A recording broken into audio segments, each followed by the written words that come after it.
Hey, hello, this is Mahand, and today we're going to learn about five hand related phrases. Give someone a hand. The example is, can you give me a hand with this bag? What can be the meaning? Yes, you are right. Give someone a hand means to help someone. Handing. The example is, please hand in your assignment tomorrow. What can be the possible meaning? Yes, you are right. Hand in means to submit something. Hand out.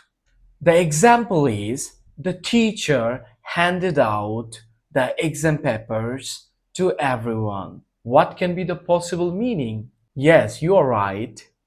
Hand out means to distribute. On the other hand, you definitely know this one. The example is, online education is very important. On the other hand, it also have some demerits. At hand. The example is, help is at hand. You can take help. What does it mean? At hand means nearby or available.